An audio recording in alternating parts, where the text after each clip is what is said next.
Hello viewers, இந்த வீடியோல நம்ம last part for Anna university assistant professor எக்ஸாம்க்கான ஆன்சர் கீ டிஸ்கஷன் கம்ப்ளீட் பண்ண போகிறோம். ஸோ இதுக்கு முன்னாடி வரைக்கும் பார்த்தீங்க அப்படின்னா டில் இந்த கொஷின் பேப்பர் வரைக்கும் கம்ப்ளீட் பண்ணியிருந்தேன்ப்பா. அதாவது 127th கொஷின் பேப்பர் வரைக்கும் கம்ப்ளீட் பண்ணியிருந்தேன். அதாவது நம்மளோட ஓல்டு ஆன்சர் கீயில் கொஷின் நம்பர் 97. ஓகேங்களா? இப்போ அடுத்த கொஷின் என்ன அப்படின்னா 128 என்ன கொடுத்துருக்காங்கன்னா, what is the channel capacity of a binary symmetric channel when the probability of error is 1/2ன்னு கொடுத்துருக்காங்க. அதாவது என்ன டாபிக்மா, சேனல் கெப்பாசிட்டி தியரம்லேருந்து கொஷின் கேட்டிருக்காங்க. நம்ம இன்னும் கம்யூனிகேஷன் சிஸ்டம் கொஷின்ஸ் கம்ப்ளீட் பண்ணலாமா? ஓகேங்களா?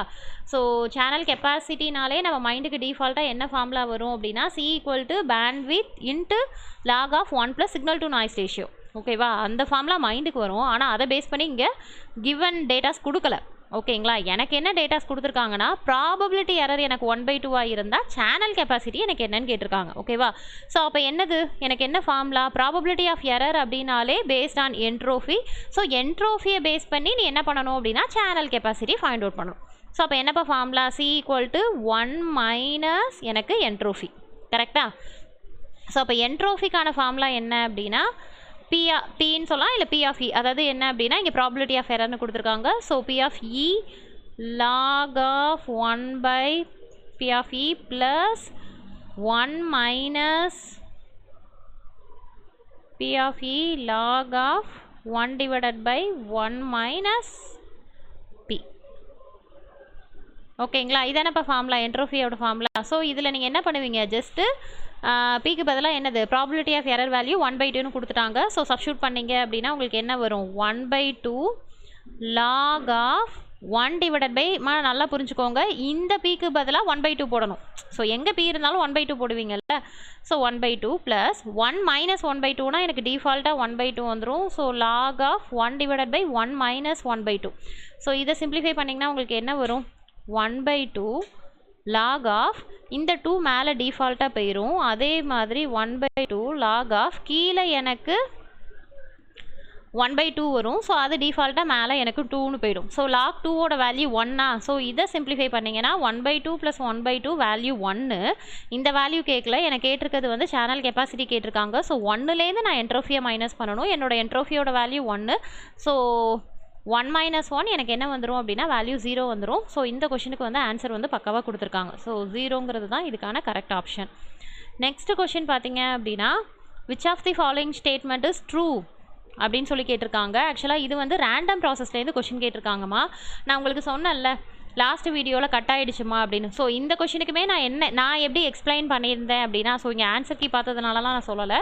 ஸோ நான் எப்படி சொல்லியிருந்தேன் அப்படின்னா, என்னோட சைட்லேருந்து நான் என்ன ஆன்சர் சொல்லியிருந்தேன் அப்படின்னா, இந்த 3 ஆப்ஷனுமே இது வர்றதுக்கு வாய்ப்பு இருக்குது அப்படிங்கிற மாதிரி சொல்லியிருந்தேன். ஆனால் உங்களுக்கு வந்து டெம்ப்ரவரி ஆன்சர் கீழே ஜஸ்ட்டு D தான் ஆன்சர் கொடுத்துருந்தாங்க. ஸோ இந்த கொஷினை நான் எப்படி அப்ரோச் பண்ணியிருக்கேன், என்னோட ஆங்கிளில் எப்படி ஆன்சர் வரும் அப்படிங்கிறத சொல்லிடுறேன். இது வந்து என்னதுப்பா, அதாவது எர்காடிக் ப்ராசஸ் ரிலேட்டடாக உங்களுக்கு ஸ்டேட்மெண்ட் வைஸாக கொஷின் கேட்டிருக்காங்க. ஓகேவா? அப்போ இதை ஆன்சர் பண்ணுறதுக்கு முன்னாடி உனக்கு என்ன தெரியணும் ஆக்சுவலாக. ஸோ நான் ஒரே ஒரு கான்செப்டை வச்சு தான் அப்ரோச் பண்ணேன். இங்கே பாருங்கள், நான் முதல்ல என்ன கான்செப்ட்டுங்கிறத சொல்லிடுறேன். அதுலேருந்து நான் இந்த ஆன்சர் எப்படி வந்ததுங்கிறதையும் நான் சொல்லிடுறேன். ஃபஸ்ட்டு வந்து எர்காடிக் ப்ராசஸ் அப்படிங்கிறது வந்து, அதாவது எல்லா எர்காடிக் ப்ராசஸுமே நான் என்ன சொல்லலாம் அப்படின்னா ஸ்டேஷ்னரி ப்ராசஸ்னு சொல்லலாம். ஆனால் எல்லா ஸ்டேஷ்னரி ப்ராசஸையும் நான் என்ன சொல்ல முடியாது, எர்காடிக் ப்ராசஸ்னு சொல்ல முடியாது. மே ஆர் மே நாட் பி அப்படின்னு தான் சொல்லலாம். ஓகேங்களா? இது என்னோட ஃபர்ஸ்ட் கண்டிஷன். ஓகே, அதே மாதிரி என்னோட செகண்ட் கண்டிஷன், அப்போது வெயிட் பண்ணுங்கள், நான் முதல்ல இந்த கண்டிஷனை சொல்லிவிட்டு நான் இங்கே கொடுத்துருக்கக்கூடிய ஸ்டேட்மெண்ட்டுக்கு வரேன். ரெண்டாவது கண்டிஷன் என்ன அப்படின்னா, ஜஸ்ட்டு இப்போ ஸ்டேஷ்னரிக்கு தான் சொல்லியிருக்கேன். அப்புறம் ஸ்டேஷ்னரியிலே என்னது, 2 விதமான ஸ்டேஷ்னரி, அதாவது ஸ்டிட்சன் ஸ்டேஷ்னரி, வைடுசன் ஸ்டேஷ்னரி இருக்குது. ஸோ அப்போ ஸ்டிட்டு அப்படிங்கும் போது உனக்கு எல்லா எர்காடிக்குமே நான் என்ன சொல்லலாம், ஸ்டிட்சன்ஸ் ஸ்டேஷ்னரி ப்ராசஸ்னு சொல்லலாம். ஆனால் எல்லா ஸ்டிட்சன்ஸ் ஸ்டேஷ்னரி ப்ராசஸுமே நான் என்ன சொல்ல முடியாதுன்னா எர்காடிக்னு சொல்ல முடியாது. இது என்னோட ரெண்டாவது கண்டிஷன். மூணாவது கண்டிஷன், அதே மாதிரி இன் டர்ம் ஆஃப் வைட்ஸ் அண்ட் ஸ்டேஷ்னரி ப்ராசஸில் நான் கொடுத்தேன் அப்படின்னா எல்லா ஸ்டிட்சென்ஸுமே வைட் சென்ஸாக இருக்கலாம். ஆனால் வைட் சென்ஸ் எல்லாமே எனக்கு என்னவா இருக்கணும்னு அவசியம் கிடையாது, ஸ்டிட்சென்ஸாக கிடையாது. ஓகேங்களா? இந்த கண்டிஷனை வச்சு தான் மேம். சரி, இது ஒரு கண்டிஷன். ஓகே, இதை எப்படி மேம் அப்படின்னா என்ன, எல்லாம் பேஸ்ட் ஆன் உள்ளுக்குள்ளே இருக்கக்கூடிய அதோட கேரக்டரிஸ்டிக், இல்லைனா ரொம்ப சிம்பிளாக சொல்லணும்னா ப்ராப்பர்ட்டிஸை வச்சு தான் இந்த கண்டிஷனே ஃபைனலைஸ் பண்ணியிருப்பாங்க. ஓகேங்களா? ஸோ இந்த கண்டிஷனை வச்சு இப்போ நீ கேட்டிருக்கக்கூடிய ஸ்டேட்மெண்ட் அப்ரோச் பண்ணி பாரு. ஃபஸ்ட்டு கொஷின் வந்து all ergodic process are wide sense stationary. ஆக்சுவலாக ஸ்டேஷ்னரின்னு வந்துடுச்சுனாலே அதில் உள்ளடங்கினது தான் எனக்கு ஸ்டிட் சென்ஸும் ஒயிட் சென்ஸும். அப்போ இந்த ஆப்ஷனுமே நமக்கு கரெக்டாக இருக்கலாம்ல. நான் என்ன சொல்கிறேன்னு புரியுதுங்களாப்பா? ஸோ இந்த ஸ்டேட்மெண்ட் வந்து நம்ம தப்புன்னு சொல்ல முடியாது. ஓகேங்களா? ஸோ அதனால் இந்த ஆப்ஷன்ஸுமே வரும் அப்படிங்கிற மாதிரி தான் அப்போவும் எக்ஸ்பிளைன் பண்ணேன், இப்போவும் அதை தான் சொல்கிறேன். ஓகேவா? தென் அதுக்கு அடுத்தது இது கண்டிப்பாக கிடையவே கிடையாது, இது ஸ்டேட்மெண்ட்டே தப்பு. அதனால் நான் கண்ணை மூடிட்டு ஏன் அப்படின்னா wide sense stationary process or strict sense stationary, அதனால தான் உங்களுக்கு இங்கே கண்டிஷனை எழுதியிருக்கேன். நான் என்ன அப்ரோச் பண்ணணும் அதை இங்கே நான் உங்களுக்கு கிளியராக கொடுத்துருக்கேன். அப்போது என்னோட வைடு சென்ஸ் என்னவா இருக்காது, ஸ்ட்ரிட் சென்ஸாக இருக்காது. ஏன்னா ஸ்ட்ரிட் சென்ஸ் தான் எனக்கு வைட் சென்ஸாக இருக்கும். ஸோ அதனால் ஸ்டேட்மெண்ட் பி வந்து டோட்டலாக தப்பு. அதனால் நான் பி வந்து எலிமினேட் பண்ணிட்டேன். சி வந்து பர்ஃபெக்டாக கொடுத்துருக்காங்க. எல்லா எர்காடிக் ப்ராசஸுமே வந்து என்ன அப்படின்னா ஸ்டேஷனரி ப்ராசஸ்னு கொடுத்துருக்காங்க. ஸோ அதனால் ஆப்ஷன் சி கரெக்டு. உங்களுக்கு இதில் வந்து டெம்பரரி ஆன்சர் கீழே வந்து டின்னு கொடுத்துருப்பாங்க. ஸோ இது வந்து நமக்கு பர்ஃபெக்டாக இருக்கேன்னு தான் நான் உங்களுக்கு வீடியோவில் எக்ஸ்பிளைன் பண்ணியிருப்பேன். ஸோ அதனால் ஆன்சர் சி வந்து பர்ஃபெக்டாக கரெக்டு. நெக்ஸ்ட்டு வந்து all stationary process are wide sense stationary process அப்படிங்கிறது வந்து உங்களுக்கு எந்த கண்டிஷன் வரும்? எல்லா ஸ்டேஷ்னரி ப்ராசஸுமே வந்து என்ன அப்படின்னா உங்களுக்கு ஒயிட் சென்ஸ் ஸ்டேஷ்னரி ப்ராசஸ் அப்படின்னா இந்த கண்டிஷன். ஓகேங்களா? ஸோ இந்த கண்டிஷனும் எனக்கு சாட்டிஸ்ஃபை ஆகாது. ஸோ என்னோட சைடு படி பார்த்தீங்கன்னா ஏசிடி மூணுமே வரும். ஓகேங்களா? பட் ஆனால் உங்களுக்கு இங்கே கரெக்டான ஆப்ஷன் வந்து சிஎன்டி கொடுத்துருக்காங்க. பட் ஆனால் பி வந்து டோட்டலாக தப்பு, ஸ்டேட்மெண்ட்டுக்கு எதிர்மாறாக இருக்கிறதுனால பிஏ வந்து நம்ம பர்ஃபெக்டாக எலிமினேட் பண்ணிடலாம். ஓகேங்களா? அதே மாதிரி இந்த டாபிக் வந்து என்ன அப்படின்னா இந்த கண்டிஷன்ஸ் வந்து சொல்லியிருக்கேன். பட் என்னோட சைடில் நான் கிளாஸஸ் எடுத்திருப்பேன். ஏன்னா என்னோட கோர்ஸ் ஸ்டூடெண்ட்ஸ் பார்க்கும்போது மேம் இந்த டாபிக், ஏன்னா இந்த டாப்பிக்கில் நான் அதிகம் எடுத்திருப்பது பார்த்தீங்க அப்படின்னா அதிகம் வந்து நமக்கு வந்து கம்யூனிகேஷனில் அனலாக் டிஜிட்டல் இதான்ப்பா எடுத்திருப்பேன். ரேண்டம் ப்ராசஸில் வந்து ஆட்டோ கார்லேஷன் இந்த மாதிரி ரேண்டமாக தான் எடுத்திருப்பேன். ஓகேங்களா? ரொம்ப செலக்டடாக தான் எடுத்திருப்பேன். ஸோ அதனால் இந்த இதை பார்த்து வச்சுக்கோங்க. அதுக்கப்புறம் உங்களுக்கு இது டீட்டெயில்டாக நான் இப்போ உங்களுக்கு சொன்னேன்ல பேஸ்ட் ஆன் ப்ராப்பர்ட்டியை வச்சு இந்த கண்டிஷன்ஸ் டிஃபைன் பண்ணுறாங்கன்னு. ஸோ அதெல்லாம் என்னங்கிறத நான் டீட்டெயில்டாக எடுத்துடலாம். ஓகேங்களா? தென் நெக்ஸ்ட் கொஷின் என்ன அப்படின்னா auto correlation function of real power signal g of t is given by அப்படின்னு கொடுத்துருக்காங்க. ஓகேங்களா? ஆக்சுவலாக இது டைரக்ட் கொஷின் தான். ஆட்டோ கார்லேஷன் ஃபங்க்ஷனோட ஃபார்முலா கேட்டிருக்காங்க. ஓகேவா? ஸோ நான் ஏற்கனவே சொல்லியிருக்கேன், எனக்கு ஆக்சுவலாக இந்த கொஷனுக்கு ஃபார்முலாஸ் எனக்கு சுத்தமாக ஞாபகமே இல்லை. பட் ஆனால் இதுக்கான ஆன்சர் நான் எப்படி ஃபைண்ட் அவுட் பண்ணேன், ஏன்னா இது டைரக்ட் கொஷின் தான், ஜஸ்ட் ஃபார்முலா தான். ஆனால் இந்த ஏரியாஸ்லாம் நம்ம என்ன பண்ணியிருக்க மாட்டோம் அப்படின்னா அதிகம் சால்வ் பண்ணியிருக்க மாட்டோம், அதிக ப்ராக்டிஸ் எடுத்துருக்க மாட்டோம். அதுதான் உண்மை. நீங்கள் அனலாக் டிஜிட்டல்லாம் கம்பேர் பண்ணும்போது இந்த டாபிக்ஸ் எல்லாமே நம்ம வந்து என்ன அப்படின்னா கம்மியாக தான் பார்த்துருப்போம். ஓகேவா?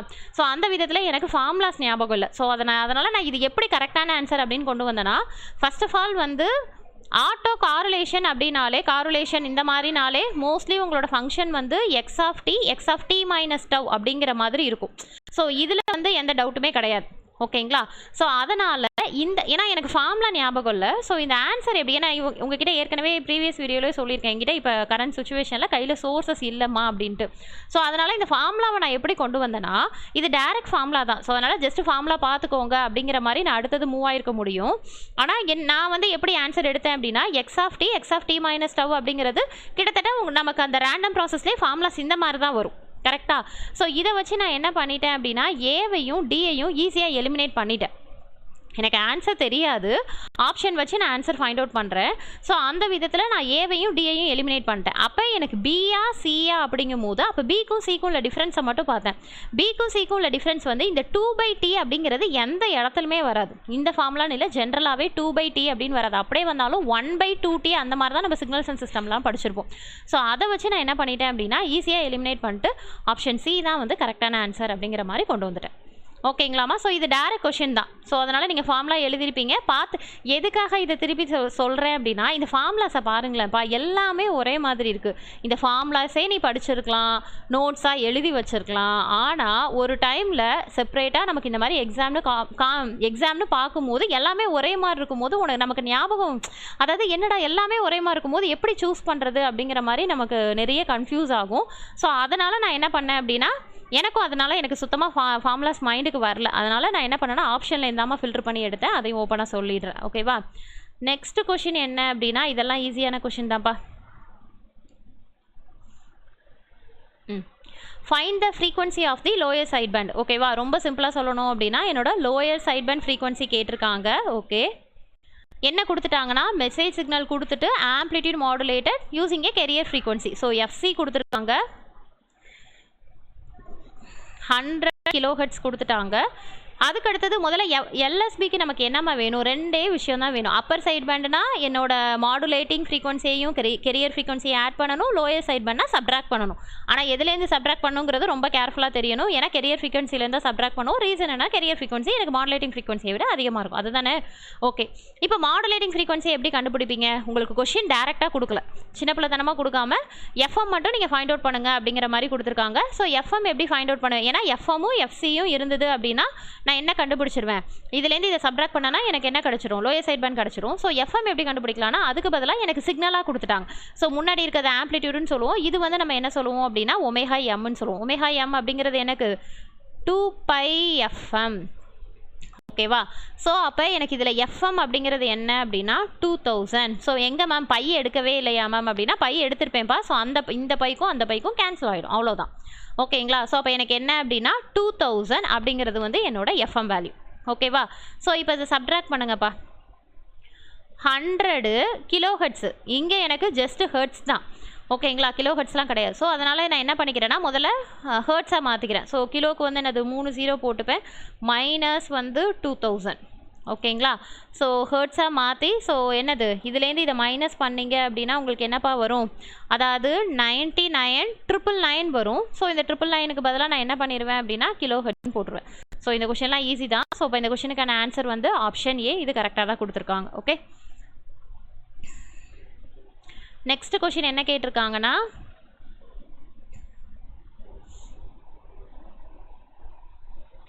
a carrier signal 2 cos 2000 pi t is used for AM.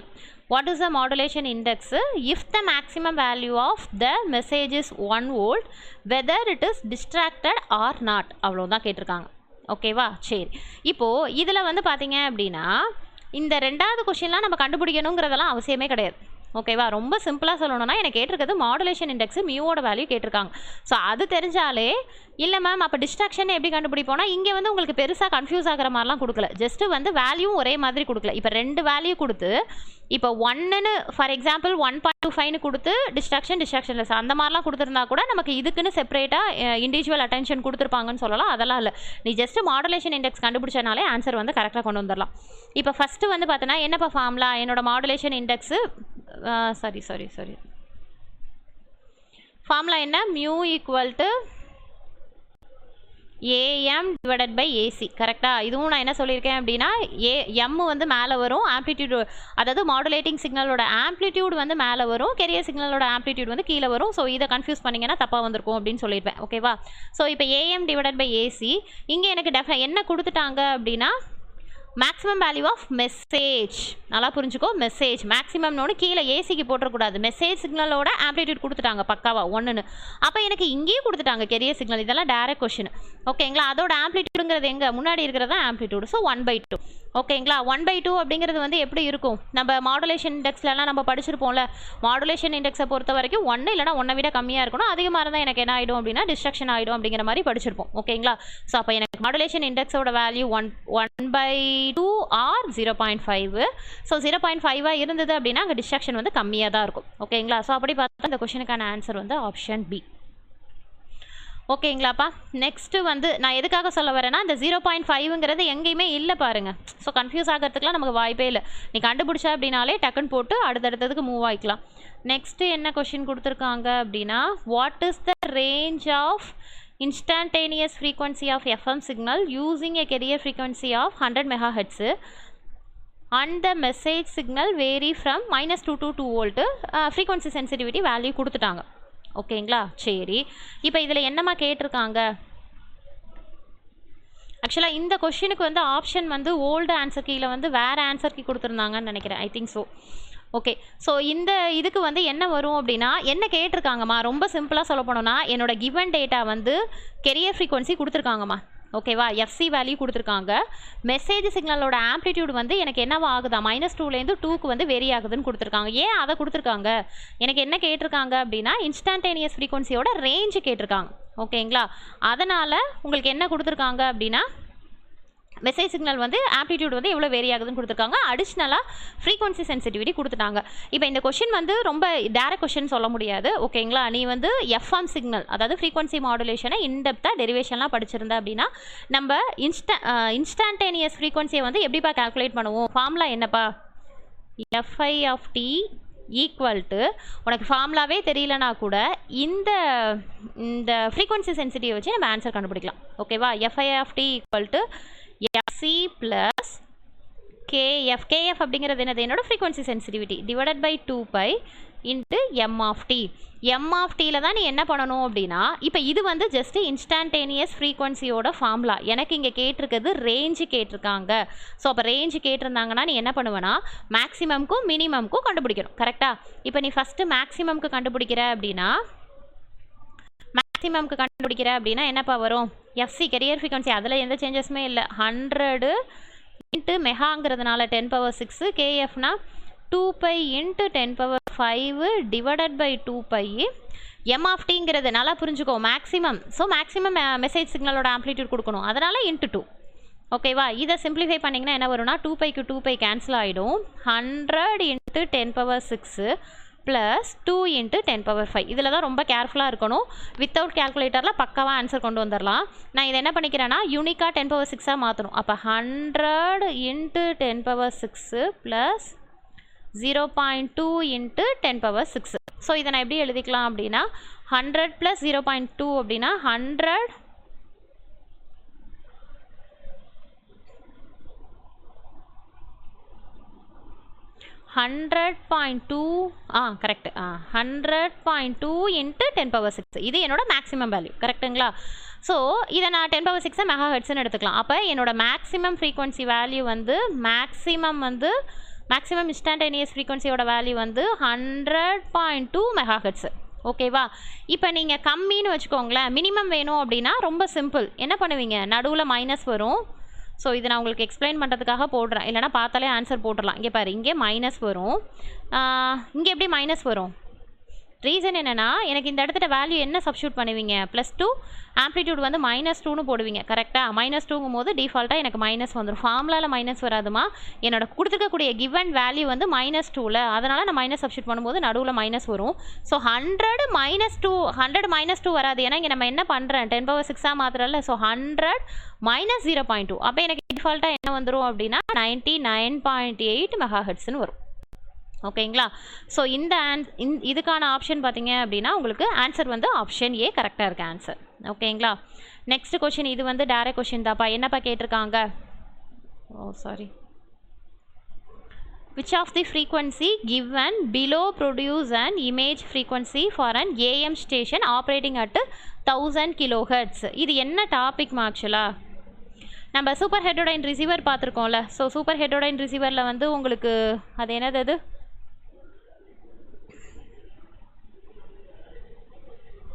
அது என்னது? இமேஜ் ஃப்ரீக்வன்சி இதெல்லாம் ஃபைண்ட் அவுட் பண்ணுவோம்ல. ஸோ இதில் இந்த கொஷின் வந்து அப்படியே டேரெக்டாக கேட்டிருக்காங்க. ஓகேங்களா? ஸோ என்ன கேட்டிருக்காங்க அப்படின்னா உங்களோட இமேஜ் ஃப்ரீக்வன்சி என்னன்னு கேட்டிருக்காங்க. ஸோ சூப்பர் ஹெட்ரோடைன் ரிசீவரில் எப்படி இமேஜ் ஃப்ரீக்வன்சி கண்டுபிடிப்பீங்க? அதில் இருக்கிறதே 2 ஃபார்முலா தான். ஸோ இது என்ன ஃபார்முலா அப்படின்னா என்னோட image frequency equal to station frequency plus 2 என்னோட இன்டர்மீடியேட் ஃப்ரீக்வன்சி. அதுவும் தான் இங்கே கொடுத்துட்டாங்கல்ல. ஸோ அதனால் நீங்கள் என்னது டேரெக்டாக சப்ஸ்டியூட் பண்ணி ஆன்சர் கொண்டு வர வேண்டியதான். ஸோ எஃப்எஸ் அப்படிங்கிறது எங்கேப்பா இருக்குது? 1000 kHz. ஸோ 1000 இன்டர்மீடியேட்டும் கிலோஹெர்ட்ஸ் தான். ஸோ அதனால் நான் இது பண்ண தேவையில்லை. ஸோ 2 இன்ட்டு உங்களுக்கு 455. ஸோ அப்போ இதை மல்டிப்ளை பண்ணிங்க அப்படின்னா உங்களுக்கு என்ன வரும்? 5 2s are 10, 5 2s are 10, 11, 4 2s are 8, 9 plus 1000. So இதை சிம்பிளிஃபை பண்ணிங்க அப்படின்னா 1910. ரெண்டுமே கிலோங்கிறதுனால கிலோஹெர்ட்ஸ். ஓகேங்களா? ஸோ அப்போ அந்த கொஷினுக்கான ஆன்சர் வந்து 1910 kHz. ஓகேங்களா? ஸோ இது மட்டும் இல்லாமல் நீங்கள் எந்த எக்ஸாமுக்கு ப்ரிப்பேர் பண்ணுறதுனாலும் சூப்பர் ஹெட்ரோடைன் ரிசீவர்லேருந்து ஒரு கொஷின் டிஃபால்ட்டாக வந்துடும். ஸோ இங்கே ஆனால் இந்த டாப்பிக்கில் வந்து உங்களுக்கு வந்து இந்த எக்ஸாமுக்கு வந்து ரொம்ப ஈஸியாக தான் கேட்டிருக்காங்க. ஓகேங்களா? அதில் இருக்கிறதே 2 ஃபார்முலாஸ் தான். ஸோ அதை பார்த்து வச்சுக்கோங்க. தென் நெக்ஸ்ட்டு வந்து என்ன கொஷின் அப்படின்னா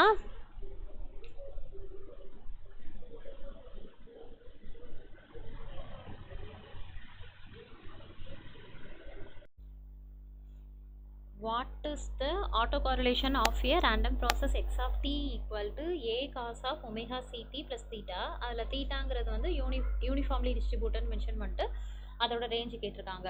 இது ரொம்ப சிம்பிள். ஆக்சுவலாக என்ன அப்படின்னா ஆட்டோ கார்லேஷன் என்னன்னு கேட்டிருக்காங்க. இதுக்கு முன்னாடி ஒரு 2 கொஸ்டினுக்கு முன்னாடி பார்த்தீங்க அப்படின்னா ஆட்டோ கார்லேஷனோட ஃபார்முலா கேட்டிருந்தாங்க. இப்போ அந்த ஃபார்முலாவில் இந்த ஃபங்க்ஷனை சப்ஸ்டியூட் பண்ணால் எனக்கு என்ன ஆன்சர் அப்படிங்கிறத கேட்டிருக்காங்க. ஆக்சுவலாக இந்த கொஸ்டின் வந்து ப்ரீவியஸ் இயரில் கேட்ட கொஸ்டின்மா. ஓகேங்களா? ஸோ ஃபஸ்ட்டு நம்ம என்னப்பா ஃபார்முலா பார்த்தோம்? R of tau equal to 1/t integral of x of t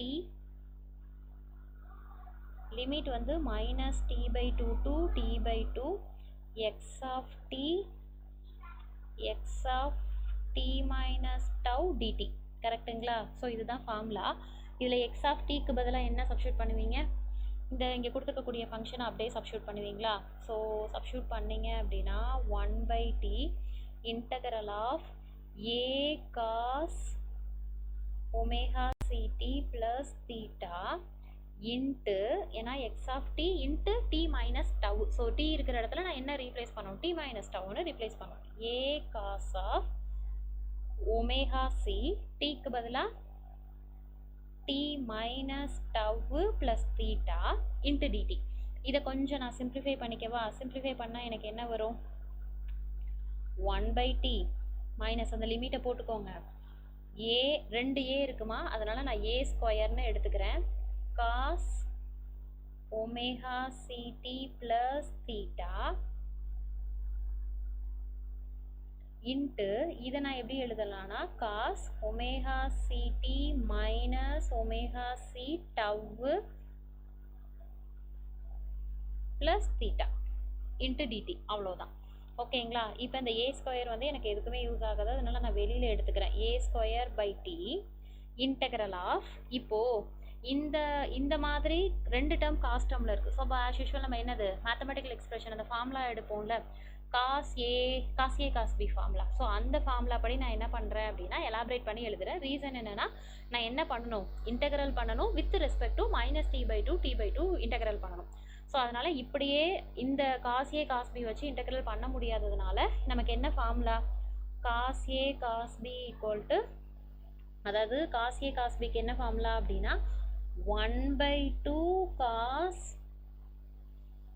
a plus b plus cos a minus b. ஓகேங்களா? ஸோ இது படி எழுதுனீங்க அப்படின்னா காஸ் ஏங்கிறது இதுமா கொஞ்சம் டேர்ம் பெருசாக இருக்கிறதுனால கன்ஃபியூஸ் ஆகும். ஆனால் மேக்ஸ் நல்லா போடுறவங்க ஈஸியாக போட்டுடலாம். ஓகேவா? இது ஹோல் டேர்மும் எனக்கு பி கரெக்டாக. ஸோ அப்போ காஸ் ஆஃப் இல்லைனாலும் ஒன்றும் பிரச்சனை இல்லை. நீங்கள் ஒரு 2-3 டைம் ப்ராக்டிஸ் எடுத்திருந்தீங்கன்னா கூட ஈஸியாக போடலாம். இது ப்ரீவியஸ் இயரில் கேட்ட கொஷின் தான். ஸோ நீங்கள் ப்ராக்டிஸ் எடுத்திருந்தீங்க அப்படின்னா டெஃபினட்டாக இந்த ஆன்சர் நீங்கள் கரெக்டாக போட்டிருக்கலாம். ஸோ அப்போ ஏ ப்ளஸ் பின்னா உங்களுக்கு என்னப்பா வரும்? இங்கே பாரு, ஒமேகா சிடி, இங்கே ஒரு ஒமேகா சிடி இருக்குது. நான் கொஞ்சம் இங்கே மினிமைஸ் பண்ணி எழுதிடுறேன். 2 ஒமேகா சிடி. அதே மாதிரி இங்கே ஒரு தீட்டா ப்ளஸ் 2 தீட்டா. ஆனால் இங்கே எனக்கு என்ன இருக்குன்னா minus omega C tau.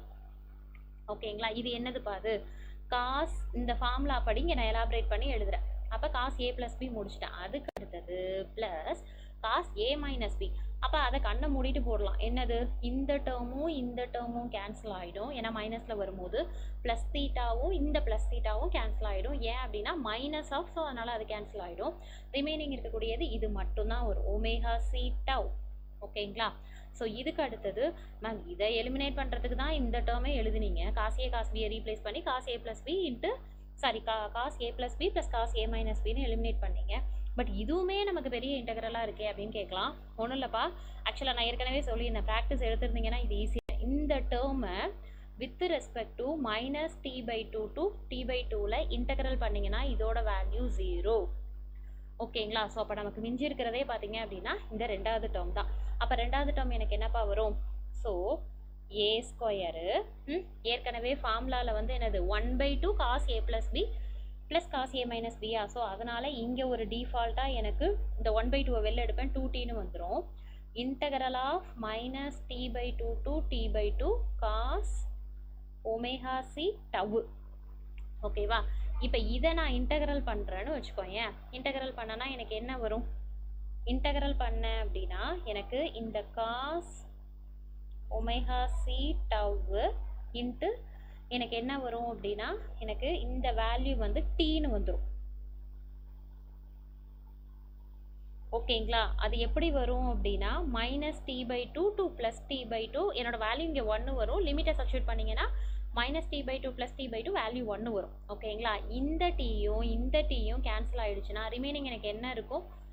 a²/2 cos omega C t tau. ஓகேங்களா? ஸோ இந்த ஆன்சர் எங்கே இருக்குன்னு பாரு, இங்கே வந்திருக்கு பாருங்கள், a²/2 cos omega C tau. ஓகேங்களா? ஸோ எனக்கு இங்கே இருக்கக்கூடிய ஆன்சருக்கு எனக்கு கரெக்டாக வந்துடுச்சு. ஓகே, தென் அதுக்கு அடுத்தது பார்த்தீங்க அப்படின்னா இந்த இடத்துல புரியுதுல்லப்பா, இது எல்லாமே கான்ஸ்டன்ட் டேர்ம், இதை வெளியில் எடுத்துப்பேன். ஸோ இது இன்டெக்ரல் பண்ணேன் அப்படின்னா எனக்கு வேல்யூ இந்த இடத்துக்கிட்ட, ஏன்னா வித் ரெஸ்பெக்ட் டு டீயை பொறுத்து பண்ணுறோம். கரெக்டுங்களா? டீயை பொறுத்து பண்ணும்போது எனக்கு என்ன வரும் அப்படின்னா டி. ஓகே, ஸோ ஃபைனலாக எனக்கு என்ன ஆன்சர் வந்துச்சுன்னா இந்த ஆன்சர் வந்துச்சு. நெக்ஸ்ட் கொஷின் என்ன அப்படின்னா ஸோ அதோட கம்யூனிகேஷன், இந்த கொஷினோட கம்யூனிகேஷன் சிஸ்டம் வந்து ஓவர்ப்பா. நெக்ஸ்ட் வந்து என்ன ஸ்டார்ட் ஆகுதுன்னா இஎம்எஃப் ஸ்டார்ட் ஆகுது. இஎம்எஃப் கொஷின்ஸ்லாம் ஓகேப்பா, ஓரளவு வந்து என்ன அப்படின்னா ஓரளவு பேசிக்ஸாக படிச்சிருந்தீங்கனாலே ஓரளவு அட்டன் பண்ணுற மாதிரி தான் இருக்குது. ஆனால் என்ன புரிஞ்சு படிச்சிருக்கணும். இஎம்எஃப்லேயே நமக்கு தெரிஞ்ச கதை என்ன அப்படின்னா ஃபார்முலாஸ் வந்து நிறைய ஃபார்முலாஸ் இருக்கும். ரிப்பீட்டடாக அந்த electric field density, intensity, magnetic field, இது அப்படியே ஃப்ளக்ஸு, இது மாதிரி ரிப்பீட்டடாக வேர்டு வரும். ஆனால் ஓரளவு புரிஞ்சு படிச்சிருந்தீங்கன்னா ஓரளவு மேனேஜ் பண்ணலாம். ஸோ அந்த விதத்தில் இஎம்எஃப் கொஷின்ஸ் ஓரளவு ஈஸியாக தான் இருந்தது. இந்த ஃபஸ்ட்டு கொஷின்ஸ் பாருங்களேன். ஜேம்ஸ் கிளார்க் மேக்ஸ்வெல் ரீஅரேஞ்ச்டு தி மேக்ஸ்வெல் ஈக்குவேஷனின், இது நம்மளோட மேக்ஸ்வெல் ஈக்குவேஷனில் ஃபஸ்ட்டு எடுத்தோன்னே இந்த இயர்ஸோட கொடுத்துருப்பாங்க. ஆனால் இது எந்த அளவுக்கு நம்ம நோட்டீஸ் பண்ணியிருப்போம்னு தெரியாது. ஏன்னா இதெல்லாம் நம்ம இம்பார்ட்டன்ஸ் இல்லைன்னு விட்டுருப்போம். இதெல்லாமே நம்ம படிச்சிருக்க மாட்டோம். ஆனால் இதெல்லாம் ஒரு கொஷினாக கேட்டிருக்காங்க. மேபி நீங்கள் A to Z படிச்சிருந்தீங்க, இதெல்லாம் நோட்ஸ் எடுத்துருந்தீங்கன்னா இது வந்து ஆன்சர் பண்ணியிருக்கலாம். ஓகேங்களா? ஸோ இது என்ன அப்படின்னா 1860 தான் வந்து என்ன பண்ணாங்க அப்படின்னா மேக்ஸ்வெல் ஈக்குவேஷனாக அதை ரீஅரேஞ்ச் பண்ணாங்க. ஓகேங்களா? ஸோ இது இருக்குமா புக்கில் ஸ்டார்டிங்லேயே மேக்ஸ்வெல் ஈக்குவேஷன் என்னங்கிறதுக்கு முன்னாடியே அது எப்படி வந்ததுங்கிற ஒரு கதையில் வந்து இந்த இயர்ஸ் வந்து கொடுத்துருப்பாங்க. ஓகேவா? ஸோ இது நம்ம புக்கில் இருக்குது, பட் நோட்டீஸ் பண்ணியிருக்கீங்களாங்கிறது எனக்கு தெரியல. நெக்ஸ்ட் கொஷின் வந்து பார்த்தீங்க அப்படின்னா ஃபீல்டு ஈக்குவேஷன்ஸ் ஆர் ஈக்குவேட்டட் அப்படின்னு கொடுத்துருக்காங்க. ஓகேவா? ஸோ இதில் வந்து பார்த்தீங்க அப்படின்னா 4 ஸ்டேட்மெண்ட் கொடுத்துருக்காங்க. ஒவ்வொரு ஸ்டேட்மெண்ட்டுமே ஒவ்வொரு லாவை மென்ஷன் பண்ணுது. ஓகேங்களா? பட் இதில் அவங்க என்ன கொஷின் கேட்டிருக்காங்க அப்படின்னா நமக்கு ஃபீல்டு ஈக்குவேஷனை பற்றி கொஷின் கேட்டிருக்காங்க. ஓகே, ஸோ ஃபீல்டு ஈக்குவேஷன்னா என்னது? நம்மளோட மேக்ஸ்வெல் ஈக்குவேஷன் ஓரியன்டாக கொஷின் கேட்டிருக்காங்க. அதில் உங்களுக்கு ஃபஸ்ட்டு எடுத்தோன்னே பார்த்தீங்கன்னா என்னப்பா கொடுத்துருக்காங்க? The magnetomotive force around a closed path is equal to conduction current plus time derivative of the electric displacement through the any surface bounded by the path. ஓகேவா? So இஎம்எஃப்ல என்ன ஒரு பெரிய அட்வான்டேஜ்னா கொடுத்துருக்கக்கூடிய ஃபார்முலாஸை தான் தியரி கண்டென்ட் வரும், தியரி கண்டென்ட்டில் இருக்கக்கூடியதான் ஃபார்முலாஸாக வரும். So அது ஒரு பெரிய அட்வான்டேஜ் நமக்கு இஎம்எஃப்ல. ஸோ அந்த விதத்தில் இது என்னதுப்பா, மேபி உங்களுக்கு தியரியில் கொடுக்காம கூட இருக்கலாம், தியரியில் சொல்லியிருக்கிறது கூட புரியாமல் இருக்கலாம். இப்போ பார்த்தீங்கன்னா ஒரே ஒரு ஃபார்முலா மட்டும் எழுதுறேன் பாருங்களேன்.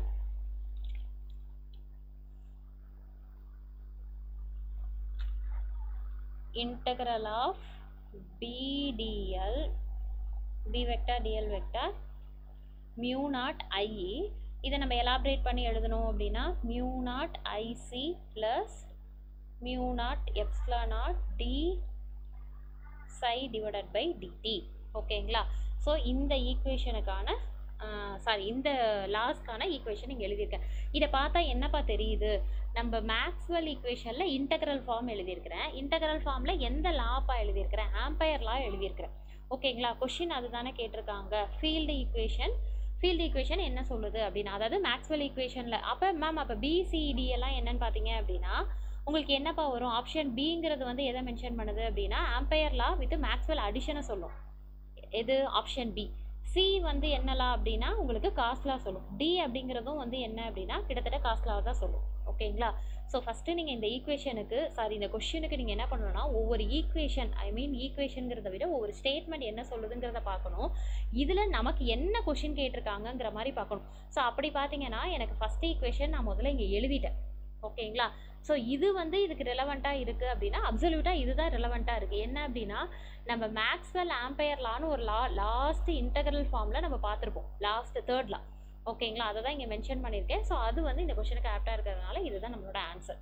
ஓகேங்களா. தென் அதுக்கு அடுத்த கொஷின் பார்த்தீங்க அப்படின்னா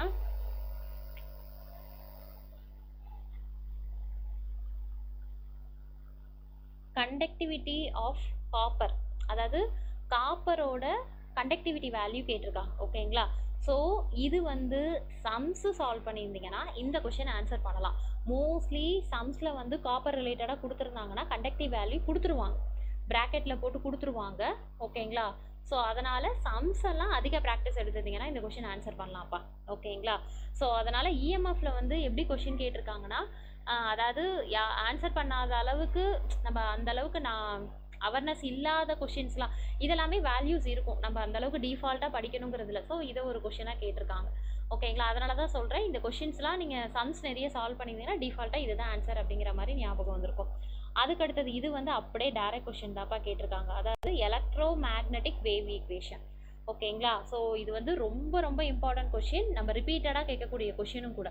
ஸோ அதில் எலக்ட்ரோ மேக்னெட்டிக் வேவ் ஈக்குவேஷனாக என்னப்பா வரும், del square E equal to mu epsilon to square E by to t square, அதே மாதிரி del square H equal to mu E do square H divided by to t square. So இதில் வந்து பார்த்தீங்க அப்படின்னா உங்களுக்கு எல்லாமே ஒரே மாதிரி இருக்குது. மேபி இதில் கூட நிறைய பேர் தெரிஞ்சே தப்பு பண்ணியிருந்தாங்கன்னு சொன்னாங்கல்ல, அதில் இந்த கொஷினும் ஒன்று. ஏன்னா இங்கே பாருங்களேன், 4 ஆப்ஷனுமே கிட்டத்தட்ட ஒரே மாதிரி இருக்கும் பாருங்கள். del square E mu epsilon. So அப்போ அவங்க எந்த இடத்துல சேஞ்சஸ் பண்ணியிருக்காங்க பாருங்கள். சில இதில் வந்து இது சிக்மாவாக மாற்றிருப்பாங்க. ஆனால் என்ன நமக்கு கரெக்டான ஆன்சர்னால் நமக்கு இதுதான், mu epsilon to square E by to T square. del square ஹெச்னாலும் நமக்கு என்ன வரும் அப்படின்னா மியூ எப்சிலான் தான் வரும். ஓகேங்களா. ஸோ சிக்மாவை ரீப்ளேஸ் பண்ணும்போது கன்ஃபியூஸ் ஆகும். ஓகே. ஸோ இது டைரக்ட் கொஷின் அப்படிங்கிறதுனால ஆன்சர் பண்ணிட்டேன். நெக்ஸ்ட்டு வந்து பார்த்தீங்க அப்படின்னா okay, boundary condition satisfy the following conditions. ஓகேவா. ஸோ பவுண்டரி கண்டிஷன் நம்ம கண்டிப்பாக படிச்சிருந்தீங்கன்னா இந்த கொஷின் ஈஸிப்பா. பவுண்டரி கண்டிஷன் ஆக்சுவலாக என்னென்ன கண்டிஷன் நம்ம பார்த்துருப்போம் அப்படின்னா ஒரு 4 கண்டிஷன் இருக்கும், கரெக்டுங்களா. ஸோ அந்த 4 கண்டிஷன்லேயும் தான் கொஷின் கேட்டிருக்காங்க, வெறும் கண்டிஷன் தான் கேட்டிருக்காங்க. நீ உள்ள இன்டெப்த்தாக சம்ஸோ அதெல்லாம் சால்வ் பண்ணணுங்கிறதே இல்லை. இது ஆக்சுவலாக எங்கேருந்துமா கொஷின் கேட்டிருக்காங்க, நம்ம அந்த பவுண்டரி கண்டிஷன் டைம் வேரிங் ஃபீல்டுன்னு படிச்சிருப்போம், ஞாபகம் இருக்குங்களா. Boundary condition of electro magnetic field இல்லை அப்படின்னா டைம் வேரிங் ஃபீல்டுலேருந்து நமக்கு இந்த சர்ஃபேஸ் ஏரியாவில் சம் கண்டிஷன்ஸ் கொடுத்துருப்பாங்க. அதாவது 4 கண்டிஷன் என்னது, ஃபஸ்ட்டுக்கு வந்து ET1 equal to ET2, second இது வந்து என்னது DN equal to DN1 equal to DN2. So 4 condition பார்த்துருப்போமா. அதில் ஃபஸ்ட்டு கண்டிஷன் என்ன, டான்ஜென்ஷியல் காம்போனண்ட் ஆஃப் எலக்ட்ரிக் ஃபீல்டாக இருந்தது அப்படின்னா அது கண்டினியூவஸ். அதுவே normal component of electric field density, அதனால DN. கரெக்டுங்களா. ஸோ நீங்கள் ஜஸ்ட்டு பவுண்டரி கண்டிஷன் என்னன்னு பார்த்துருந்தீங்கன்னு வச்சுக்கோங்களேன், இதை பக்காவாக ஆன்சர் பண்ணியிருக்கலாம். இதில் வந்து என்ன கொடுத்துருக்காங்க, ஃபஸ்ட்டு திங் வந்து ஃபஸ்ட்டு என்ன கொடுத்துருக்காங்க, நார்மல் காம்போனண்ட் ஆஃப் ஹெச்னா உங்களுக்கு எந்த கண்டிஷன்ப்பா வரும், நார்மல் காம்போனண்ட் ஆஃப் ஹெச்ங்கிறது உங்களுக்கு தேர்ட் கண்டிஷன் வருமா. தேர்டு கண்டிஷன் என்ன பார்த்துருப்போம், இது வந்து ஃபஸ்ட்டு ஒன்று, இது செகண்ட் ஒன்று. ஃபஸ்ட்டு ஒன்னில் வந்து என்ன சொல்லியிருப்பாங்கன்னா இதில் வந்து என்ன சொல்லியிருப்பாங்கன்னா tangential component of the electric field intensity is continuous அப்படின்னு சொல்லியிருப்பாங்க. இது ஃபஸ்ட்டு ஒன். செகண்ட் ஒன்லேயே 2 இருக்கும். என்ன இருக்கும், DN1 ஈக்குவல் டு DN2னா அது எப்போ என்னோட ரோஎஸ் வேல்யூ 0வாக இருந்தால் எனக்கு கண்டினியூவஸு, ரோஎஸ் வேல்யூ நாட் ஈக்குவல் டு 0வாக இருந்தது அப்படின்னா அது டிஸ்கண்டினியூவஸ்னு படிச்சிருப்போம், கரெக்டுங்களா. அதுக்கு என்ன காம்போனண்ட் எடுத்திருப்பாங்க, நார்மல் காம்போனண்ட் எடுத்திருப்பாங்க, டான்ஜென்ஷியல் காம்போனண்ட் எடுக்க மாட்டாங்க, கரெக்டுங்களா. இது என்னோட செகண்ட் கண்டிஷன். ஸோ இது வந்து அப்போ ஃபஸ்ட்டு ஒன் எனக்கு எதை சொல்லுது அப்படின்னா எலக்ட்ரிக் ஃபீல்டு இன்டென்சிட்டியை சொல்லியிருப்பாங்க. செகண்ட் கண்டிஷனில் வந்து எலக்ட்ரிக் ஃப்ளக்ஸ் டென்சிட்டி சொல்லியிருப்பாங்க. ஓகேவா. இருக்கிறதே மொத்தம் 4 கண்டிஷன் தான்ப்பா. ஓகே. ஸோ அதுக்கு அடுத்தது தேர்டு வந்து இன்னுமே ரொம்ப லென்த்தியாக போகும். தேர்டு வந்து என்ன போகும் அப்படின்னா, ஸோ இது வந்து கண்டினியூவஸ். ரெண்டாவது இதில் 2 இருக்குது, ரோஎஸ் 0வாக இருந்தால் கண்டினியூவஸ், ரோஎஸ் நாட் ஈக்குவல் டு 0வாக இருந்தால் டிஸ்கண்டினியூவஸ். ஆனால் ரெண்டுமே வந்து என்ன காம்போனண்ட்டாக எடுப்பாங்க, நார்மல் காம்போனண்ட்டாக எடுப்பாங்க, டான்ஜென்ஷியல் காம்போனண்ட் எடுக்க மாட்டாங்க. அடுத்து தேர்டு ஒன் வந்து என்ன கண்டிஷன்ப்பா, தேர்டு ஒன் வந்து அப்படியே மேக்னெட்டிக் ஃபீல்டு ஓரியன்டாக. அதுலேயும் பார்த்தீங்க அப்படின்னா அதுலேயுமே 2 கண்டிஷன் இருக்கும்.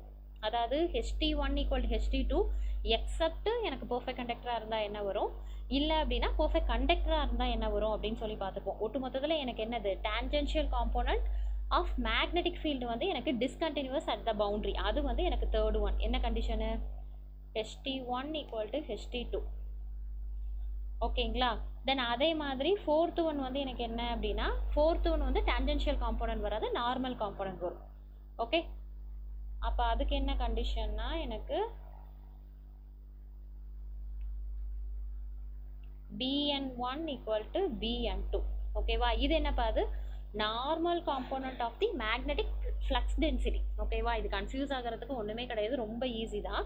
அது எனக்கு என்னது பவுண்ட்ரியில் கண்டினியூஸாக இருக்கும். ஸோ இந்த 4 கண்டிஷனை பேஸ் பண்ணி தான் நீங்கள் இந்த 4 ஆப்ஷனை வெரிஃபை பண்ணியிருந்தீங்கன்னா எந்த ஆன்சருங்கிறது உங்களுக்கு கரெக்டாக வரும். இப்போ பாருங்களேன், என்ன கொடுத்துருக்காங்க? Normal component of magnetic field. அப்போ ஒன்று 3 இல்லைனா 4 சாட்டிஸ்ஃபை பண்ணுறதா இருக்கணும். Normal component of magnetic field. Okay, so அப்போ இங்கே என்ன வரும் அப்படின்னா, முதல்ல ஹெச்சுக்கு வந்து நம்ம என்ன கொடுத்துருப்போம்? தேர்டு கண்டிஷனுக்கு நார்மல் காம்போனண்ட்டாக கொடுத்துருப்போம், இல்லை டான்ஜென்ஷியல் காம்போனன்ட் கொடுத்துருப்போம். ஸோ அதனால் ஆப்ஷன் ஏ தப்பு. அடுத்ததை பாருங்களேன், டான்ஜென்ஷியல் காம்போனன்ட். இப்போ தானே சொன்னேன் ஃபஸ்ட் இதுக்கு tangential component of E is continuous, அது கரெக்ட். ஸோ அதனால் ஆப்ஷன் பி வந்து கரெக்டாக இருக்குது. சியில் என்னப்பா தப்பு கொடுத்துருக்காங்க? Tangential component of B is continuous at the surface of discontinuity. டிஸ்கண்டினியூட்டியாக வரும் உங்களுக்கு. பியோட வேல்யூ உங்களுக்கு என்ன வரும்? இதுக்கு கண்டினியூஸ் வரும்.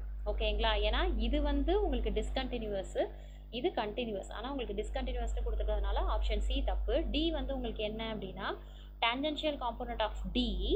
Okay, second condition there is no surface charge density அப்படின்னு கொடுத்துருக்காங்க. நம்ம இதில் வந்து என்ன கொடுத்துருக்கோம்? ரோஎஸ் வேல்யூ 0வாக இருந்தது அப்படின்னா நாட் ஈக்குவல் டு 0வாக இருந்தால் தான் எனக்கு டிஸ்கண்டினியூஸ்னு கொடுத்துருக்கேன். ஓகேங்களா? ஸோ அதனால் ஆப்ஷன் டியும் தப்பு. ஓகேங்களாப்பா? ஸோ இந்த பவுண்ட்ரி கண்டிஷனில் ஜஸ்ட்டு தியரி பார்ட்டை மட்டும் நீங்கள் கவர் பண்ணியிருக்கீங்க, ஜஸ்ட்டு படிச்சிருக்கீங்க, ஜஸ்ட்டு டச் பண்ணியிருக்கீங்கனால இந்த கொஷின் ஈஸியாக அண்டர்ஸ்டாண்ட் பண்ணி ஆன்சர் போட்டிருக்கலாம். அதுக்கு அடுத்தது பார்த்தீங்கன்னா இதுவும் ரொம்ப ஈஸி தான். இப்போ ஆக்சுவலாக இதெல்லாம் எங்கே இந்த கொஷின் கேட்டிருக்காங்கன்னு சொல்லவே இல்லைல்ல. ஒரு நிமிஷம் வருமா வரேன். ஸோ இது வந்து உங்களுக்கு starting electro magnetic field wave equation starting first சாப்டர்லேருந்து கொஷின்ஸ் கேட்டிருக்காங்க. நெக்ஸ்ட் இது வந்து உங்களுக்கு பவுண்டரி கண்டிஷன்ஸ் எல்லாமே அதே உங்களுக்கு கவர் ஆகும். ஓகேவா? அதுக்கு அடுத்தது பார்த்தீங்க அப்படின்னா இது வந்து polarisation of uniform plane wave அப்படிங்கிறது நெக்ஸ்ட் சாப்டர். நம்ம என்ன படிச்சிருப்போம்? அந்த பிளேன் வேவ்ஸ் அண்ட் ப்ராப்பர்ட்டிஸில் நம்ம என்னென்னலாம் பார்த்துருப்போம்? Reflection, refraction, polarisation, group velocity இதெல்லாம் பார்த்துருப்போம்ல. அதில் போலரைசேஷனில் கேட்டிருக்காங்க. அதுவும் ஃபார்முலாஸ் கூட கேட்கல, just polarisation of uniform plane wave refer டுன்னு கேட்டிருக்காங்க. அப்படின்னா என்னதுப்பா? ஆக்சுவலாக இதில் வந்து நீங்கள் பார்த்தோன்னே முதல்ல ஆன்சரை எலிமினேட் பண்ணணும்னு வச்சுக்கோங்க. போலரைசேஷனுங்கிறது இஎம்எஃப்ல டைம் வேரிங் தான் பார்ப்போம், ஃப்ரீக்வன்சி வேரிங்கிற வார்த்தையே கிடையாது. ஓகேங்களா? ஸோ அதை வச்சு நான் என்ன பண்ணிடுவேன்னா பி எலிமினேட் பண்ணிடுவேன். ரிமைனிங் ஏசிடி இது 3ல் எனக்கு எது அப்படின்னு பார்க்கணும். அதுக்கு முன்னாடி polarisation of uniform plane wave அப்படிங்கிறது முதல்ல உனக்கு என்னன்னு தெரியணும். அப்படின்னா என்னது? முதல்ல நான் என்ன சொன்னேன்? என்ன டாபிக்னு சொன்னேன்? பிளேன் வேவ் அண்ட் ப்ராப்பர்ட்டிஸ்ன்னு சொன்னேன். ஓகேவா? அதாவது என்னன்னா என்னோட வேவ்ஸ் வந்து ப்ரொபகேட் ஆகுதுல்ல, ஸோ அதை வந்து என்ன பண்ணுவாங்க அப்படின்னா ரியலைஸ் பண்ணுறது. அதை எப்படி ரியலைஸ் பண்ணுவாங்க அப்படின்னா என்னோட வேவ் எப்படி ப்ரொபகேட் ஆகுதுங்கிறத எப்படி அவங்க கணிப்பாங்க அப்படின்னா வித் ரெஸ்பெக்ட் டு டைமில் அதோட எலக்ட்ரிக் ஃபீல்டோட டைரக்ஷன் என்னன்னு பார்ப்பாங்க. ஸோ இதுக்கு மீனிங் தான் என்ன அப்படின்னா போலரைசேஷன் ஆஃப் யூனிஃபார்ம் வேவ். ஓகேவா? இது நீ புரிஞ்சு படிச்சிருந்தனா இப்போ போலரைசேஷன் ஆஃப் யூனிஃபார்ம் வேவ் அப்படிங்கிறது வித் ரெஸ்பெக்ட் டு டைமில் என்னோட வேவ் ஆனது எந்த எலக்ட்ரிக் ஃபீல்ட், அதாவது அதோட டைரக்ஷன் என்ன அப்படிங்கிறத ஜட்ஜ் பண்ணுறது தான் போலரைசேஷன். இப்போ நான் இதை சொல்லிட்டேன், இப்போ உனக்கு இது புரியுதுன்னு வச்சுக்கோங்க. இப்போ நீ ஆப்ஷன் சூஸ் பண்ண வித் ரெஸ்பெக்ட் டு டைமு, அதனால் ஏசிடி வரும். ஆனால் இங்கே எனக்கு என்ன கொடுத்துருக்காங்க? Electric field, magnetic field, electro magnetic field. So இது ரெண்டுமே வராது. ஏன்னா எலக்ட்ரிக் ஃபீல்டு, அதாவது நான் உங்களுக்கு புரிஞ்சுக்கிறதுக்காக எலக்ட்ரிக் ஃபீல்டோட டைரக்ஷன்னு சொன்னேன். ஆனால் இங்கே இருக்குது பாருங்கள், இதுதான் கரெக்டான அதுக்கான மீனிங். ஓகேங்களா? புரிஞ்சுக்கிறதுக்காக போலரைசேஷன் அப்படிங்கிறது வேவ் ட்ராவலிங், அவ்வளோதான். ஸோ ரொம்ப ஈஸியாக சொல்லணும்னா ட்ராவல் ஆகிற வேவ், அவ்வளோதான். ஸோ அதுக்கு என்ன அப்படின்னா அதுக்கான மீனிங் என்ன அப்படின்னா time varying behaviour of the electric field strength vector at the sum fixed point in space. ஓகேங்களா? தென் நெக்ஸ்ட் கொஷின் வந்து ஸோ இவ்வளோ டீட்டெயில்டாக கூட உனக்கு தெரிய வேணாம், ஜஸ்ட் அது என்னன்னு தெரிஞ்சுங்க அப்படின்னா ஈஸியாக ஆன்சர் போட்டுருக்கலாம். அதான் சொல்கிறல, இதெல்லாம் இன்டெப்த்தாக கேட்கவே இல்லை, ரொம்ப மேலோட்டமாக தான் கேள்வி கேட்டிருக்காங்க. இந்த கொஷின் வந்து என்ன அப்படின்னா, the order of the magnitude of del is மெட்டல்னு கொடுத்துட்டாங்க. ஃப்ரீக்வன்சி வேல்யூ கொடுத்துருக்காங்க, டெப்த் ஆஃப் பெனிட்ரேஷனோட ஃப்ரீக்வன்சி கொடுத்துருக்காங்க. தென் அதுக்கடுத்து கண்டக்டிவிட்டி வேல்யூ கொடுத்துட்டு mu is equal to free ஸ்பேஸ்னு கொடுத்துட்டாங்க. டெப்த் ஆஃப் பெனிட்ரேஷன் என்ன அப்படின்னு கேட்டிருக்காங்க. ஓகே, ஸோ இதில் வந்து பார்த்தீங்க அப்படின்னா டெப்த் ஆஃப் பெனிட்ரேஷனுக்கு என்னப்பா ஃபார்முலா, ரொம்ப ஈஸி தாம்மா, ஆனால் வித்தவுட் கேல்குலேட்டரில் நான் போடலை. ஸோ ஏன்னா கேல்குலேட்டர் இல்லாமல் இது சால்வ் பண்ண முடியலப்பா. ஸோ அதனால் கேல்குலேட்டர் போட்டு தான் ஆன்சர் கொண்டு வந்திருக்கிறேன். ஸோ டெல் ஈக்குவல் டு, அதாவது depth of penetration equal to root of pi F mu sigma.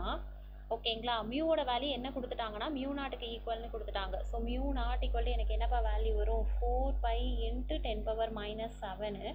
இதை சப்ஸ்டியூட் பண்ணிங்கன்னா 1 டிவைடட் பை ரூட் ஆஃப் பையோட வேல்யூ வந்து என்னது, இருங்க வரேன், பை இன்ட்டு ஃப்ரீக்வன்சியோட வேல்யூ 1 × 10⁻⁶ இன்ட்டு மியூ நாட்டோட வேல்யூ 4π × 10⁻⁷ இன்ட்டு சிக்மாவோட வேல்யூ என்னப்பா 5.8 × 10⁻⁷. ஓகேவா, ஸோ இதெல்லாம் சிம்பிளிஃபை பண்ணுறது ஈஸியாக இருக்குது. 10⁻⁷ +7 கேன்சல் பண்ணியாச்சு. 1 divided by root of, so அப்போ என்ன வரும் அப்படின்னா பை இன்ட்டு 1 × 10⁻⁶ இன்ட்டு 5.8 வரும். ஓகேவா, ஸோ இதில் 1 டிவைடட் பை, இங்கே பாருங்களேன் இன்னொரு 4π இருக்கா. ஸோ இதை நான் எப்படி எழுதுவேன் அப்படின்னா 4π² வரும். அதை நான் 2πன்னு வெளியில் எடுத்துப்பேன். இன்ட்டு 10⁻⁶ வந்து 10⁻3ன்னு ரூட்டை விட்டு வெளில எடுத்துருவேன். ரிமைனிங் எனக்கு டிஃபால்ட்டாக இந்த 5.8 அப்படியே இருக்குதுப்பா. ஸோ நமக்கு இந்த ரூட் வேல்யூலாம் தெரியாதுல்லப்பா, அதனால் நம்ம கேல்குலேட்டர் படி தான் போடுற மாதிரி, இது வரைக்கும் போடுறேன், அதுக்கப்புறம் வந்து கேல்குலேட்டர் படி தான் போடுற மாதிரி இருக்குது. 2π × 10⁻3 இன்ட்டு ரூட் 5.8ஓட வேல்யூ பார்த்தீங்க அப்படின்னா உங்களுக்கு 2.408 இருக்குது கேல்குலேட்டரில் வந்த ஆன்சரு. ஸோ இதில் 2 × 3.14 இன்ட்டு 10⁻3 இன்ட்டு 2.408. ஓகேங்களா, ஸோ இதை நான் சிம்பிளிஃபை பண்ணால் எனக்கு என்ன ஆன்சர் வருதுன்னா 1 divided by 15.122, 1 divide by this value அப்படின்னா 0.06612 எனக்கு இந்த ஆன்சர் வருது. ஓகேங்களா, ஆக்சுவலாக நான் சொன்னேன்ல, நான் லாஸ்ட் வீடியோ கட் ஆகிடுச்சுப்பான்னு, அப்போ இதில் நான் எப்படி எக்ஸ்பிளைன் பண்ணியிருப்பேன்னா இந்த ஆன்சர் வருதுமா.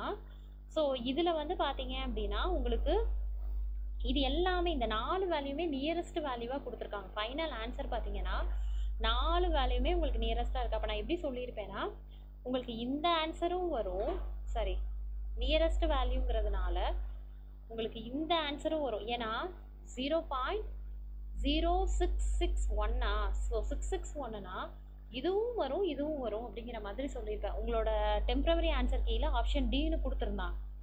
ஓகேவா, பட் இப்போ கரண்ட்டாக வந்து ஃபைனல் ஆன்சர் கீழே இந்த வேல்யூ கொடுத்துருக்காங்க. ஆக்சுவலாக இப்போ வந்து நம்ம எப்படி கன்ஃபார்ம் பண்ணிக்கலாம்னா 0.0661னா ரொம்ப நியரஸ்ட்னா இதுதான் ஆப்டான ஆன்சர். ஸோ அதனால் மேபி, ஏன்னா உங்களுக்கு இது ஆப்டான ஆன்சர், இந்த ஆன்சர் வராது, மேபி வந்திருந்ததுன்னா சொல்லுங்கள். எனக்கு வந்து இதிலே தான் நின்றுச்சு, ஆப்டாலாம் 0.0657 அப்படிங்கிற மாதிரி வரல, கேல்குலேட்டர்லேயே வரல, மேபி என்னன்னு தெரியல. ஆனால் எனக்கு இந்த வேல்யூ, ஏன்னா இதுவும் நான் 2-3 டைம் வெரிஃபை பண்ணிட்டு தான் உங்களுக்கு சொல்கிறேன். ஸோ அதனால் இந்த ஆன்சர் வந்ததுனால எனக்கு இது நியரஸ்ட் வேல்யூனா நம்ம இதை தான் சூஸ் பண்ணலாம். ஓகேவா, அதுக்கப்புறம் தான் இது வரும். ஸோ அதனால் நான் இதை எக்ஸ்பிளைன் பண்ணும் போதே சொல்லியிருப்பேன், 2 ஆன்சருமே ரிமைனிங்லாம் 5 வருது. ஸோ அதனால் இது 2ம் வராது. ஸோ சி அண்ட் டி வரும், அதில் ஆப்டானா சி வரும். ஸோ கரெக்டாக கொடுத்துட்டாங்க, கரெக்டாக ரீஅரேஞ்ச் பண்ணி அதை கொடுத்துருக்காங்க. அதுக்கு அடுத்த கொஷின் பார்த்தீங்க அப்படின்னா Faraday's law states that. Okay, so இது வந்து என்னென்னா, இதுவும் அதை தான் உங்கள்கிட்ட நான் சொன்னல, இன்டெப்த்தாக கேட்கலாமா சும்மா பேசிக்ஸாக தான் கேட்டிருக்காங்க. இது வந்து நம்ம ஸ்டார்டிங்கில் லாஸ் படிச்சிருப்போம்ல ஃபஸ்ட்டு சாப்டர், ஸோ அதுலேருந்து கொஷின் கேட்டிருக்காங்க. ஃபாரடேஸ் லா என்ன சொல்லுது அப்படின்னு கேட்டிருக்காங்க. ஓகேங்களா, ஸோ இதில் வந்து நமக்கு தெரியும் ஃபாரடேஸ் லாவில் வந்து 2 லா இருக்கும். ஃபஸ்ட்டு லா என்ன சொல்லும், ஸோ நீங்கள் அந்த லாஸ் படிச்சிருந்தீங்க அப்படின்னா உங்களுக்கு தெரியும். ஃபஸ்ட்டு வந்து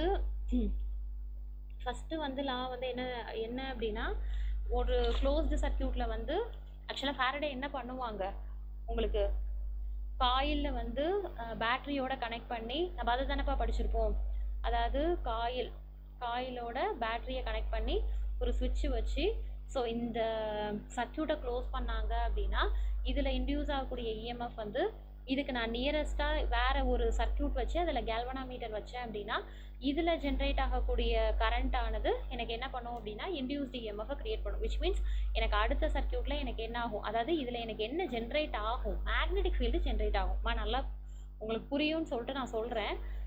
ஜஸ்ட்டு வந்து என்னென்னா ஒரு காயில் இருக்கும், இங்கே வந்து எனக்கு பேட்ரி இருக்கும், இதோட ஒரு சுவிட்சை வந்து கனெக்ட் பண்ணியிருப்பாங்க. ஒன் சுவிட்சு க்ளோஸ் ஆனதுக்கப்புறம் என்ன ஆக ஆரம்பிச்சிடும், எனக்கு சர்க்கியூட்டில் கரண்ட் ஆனது இந்த டைரக்ஷனில் பாஸ் ஆகும். ஓகேவா, கரண்ட் ஆனது பாஸ் ஆகும். ஸோ எலக்ட்ரிக் ஃபீல்டு இப்படி மூவ் ஆகுதுன்னா எனக்கு மேக்னெட்டிக் ஃபீல்டு பர்பண்டிகுலராக, ஸோ எனக்கு என்ன ஆகும் அப்படின்னா எலக்ட்ரிக் ஃபீல்டு ஜென்ரேட் ஆகும். இப்போ இது ஒர்க் ஆகிட்டு இருக்கும்போது இதுக்கு பக்கத்தில் நான் ஒரு காயிலை, இதே மாதிரி ஒரு காயிலை வைக்கிறேன், எந்த பேட்டரி எதுவுமே கனெக்ட் பண்ணாமல் இதில் இஎம்எஃப் இருக்கா இல்லையாங்கிறத வெரிஃபை பண்ணுறதுக்காக கேல்வனாமீட்டர் கனெக்ட் பண்ணியிருப்பேன். அப்போ இதை கிட்டக்க கொண்டு போகும்போது எனக்கு என்னது, கேல்வனாமீட்டரில் டிஃப்ளெக்ஷன் ஜாஸ்தி ஆகும். அப்போ இஎம்எஃப் வந்து இங்கே இன்டியூஸ் ஆகுதுன்னு அர்த்தம். இதை நகர்த்தும் போது என்ன ஆகும் அப்படின்னா கேல்வனாமீட்டரில் டிஃப்ளெக்ஷன் குறையும். ஸோ இதுதானே ஃபாரடேஸ் லா, இதான கான்செப்ட். இவர் அதை தான் பண்ணி பார்ப்பார். அதில் 2 இருக்கும். ஃபர்ஸ்ட்லாம் வந்து என்ன சொல்லுவோம் அப்படின்னா இஎம்எஃப் இன்டியூஸ் ஆகும், இங்கே எனக்கு கரண்ட் பாஸ் ஆகுங்கிறத சொல்கிறது ஃபர்ஸ்ட் லா. செகண்ட் லாவில் வந்து எவ்வளோ அமௌண்ட் ஆஃப் கரண்ட் பாஸ் ஆகுது, அதாவது நான் இப்போ சொன்னேன்ல கிட்டக்க போகும்போது டிஃப்ளெக்ஷன் அதிகமாக இருக்கும் அப்படின்னா அதிக இஎம்எஃப் வந்து அதிகமாக இருக்குன்னு, இன்டியூஸ்டு இஎம்எஃப் அதிகமாக இருக்குன்னு அர்த்தம், நகர்த்தும் போது எனக்கு கம்மியாக இருக்குன்னு அர்த்தம். ஓகேங்களா, ஸோ இதான கான்செப்ட். இப்போ இதில் இந்த ஸ்டேட்மெண்ட் இங்கே என்னப்பா கொடுத்துருக்காங்க, ஸ்டேட்மெண்ட் பார்த்தீங்கன்னா இந்த கொஷின் வந்து பார்த்தீங்கன்னா உங்களோட டெம்ப்ரவரி ஆன்சர் கீழே வந்து எதை சூஸ் பண்ணியிருப்பாங்கன்னா உங்களுக்கு பி கரெக்ட் அப்படிங்கிற மாதிரி சூஸ் பண்ணியிருப்பாங்க. இதில் வந்து உங்களுக்கு பிஎன்சி கொடுத்துருக்காங்க. எனக்கு இது சரியாக தெரியல, ப்ரீவியஸ் இதில் வந்து என்ன கொடுத்தாங்கங்கிறது தெரியல. பட் இது என்ன அப்படின்னா இந்த சிங்கிறது வந்து உங்களுக்கு எதை சொல்லுது அப்படின்னா உங்களுக்கு, ஆமாம், உங்களோட ப்ரீவியஸ் ஆன்சர் கீழே வந்து பி தான் கரெக்டாக கொடுத்துருப்பாங்க. ஆக்சுவலாக சிங்கிறது வந்து என்னோட ஃபாரடே லாவோட ஃபஸ்ட்டு ஸ்டேட்மெண்ட்டை சொல்கிறது ஆப்ஷன் சி. ஓகேவா, 2வது ஸ்டேட்மெண்ட்டை சொல்கிறது உனக்கு ஃபாரடே லாவோட செகண்ட் லா. ஓகேவா, சரி மேம், நீங்கள் வந்து ஓகே நீங்கள் ஏதோ ஃபாரடே லாலாம் ஏதோ பெரிய லெவலில் எக்ஸ்பிளைன் பண்ணீங்க, அதெல்லாம் எங்களுக்கு ஒன்றுமே புரியல, அதெல்லாம் விட்டுருங்க.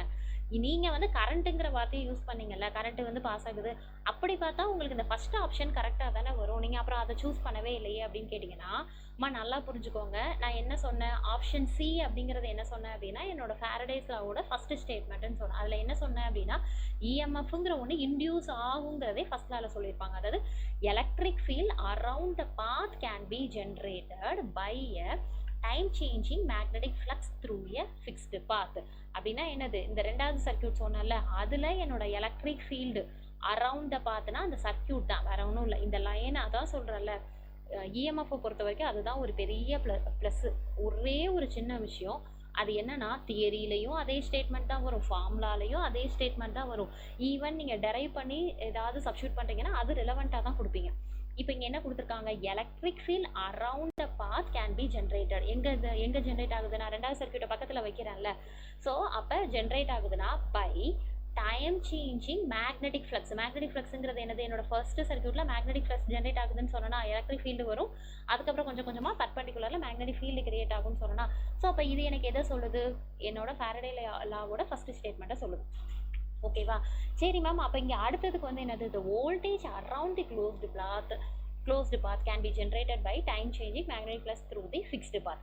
ஓகேங்களா, ஸோ அப்போ இங்கே கரண்ட் இது வராதா மேம் அப்படின்னு கேட்டிங்கன்னா ஆக்சுவலாக இது ஏன் இங்கே பர்டிகுலராக இந்த வோல்டேஜுக்கு மட்டும் இது கரெக்டுன்னு சூஸ் பண்ணியிருக்காங்க அப்படின்னா ஒன்றும் இல்லைப்பா, உங்களுக்கு ஃபாரடே லாவோட ஸ்டேட்மெண்ட்டை சொல்லிட்டு என்ன ஃபைண்ட் அவுட் பண்ணுறோன்னு சொல்லுவாங்கல்ல, நான் சொன்னேன்ல செகண்ட் லாவில் எவ்வளோ ஹவு மச் அப்படின்னு.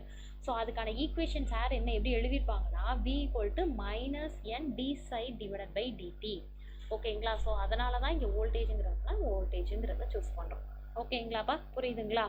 ஸோ அதனால தான் உங்களுக்கு என்ன வந்திருக்கு அப்படின்னா ஆப்ஷன் பியும் ஆப்ஷன் சியும் உங்களுக்கு கரெக்ட் அப்படிங்கிற மாதிரி வந்திருக்கு.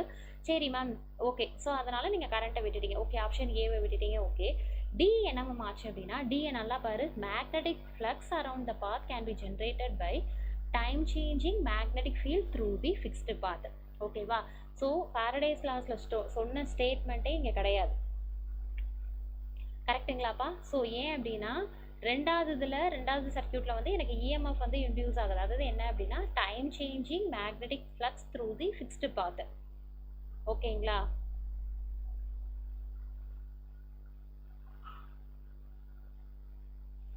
டைம் சேஞ்சிங் மேக்னெட்டிக் ஃப்ளக்ஸ் இங்கே அப்படியே உல்டாவாக கொடுத்துருக்காங்க. ஸோ அதனால ஆப்ஷன் டி வந்து தப்பு. ஓகேங்களா? ஸோ அதனால புரிஞ்சு படிச்சிருந்தீங்கன்னா இந்த கொஸ்டின் ஆன்சர் போட்டிருக்கலாம். நெக்ஸ்ட் பாருங்களேன், characteristic impedance of the lossless parallel plane transmission lines. Okay, இது என்னதுப்பா?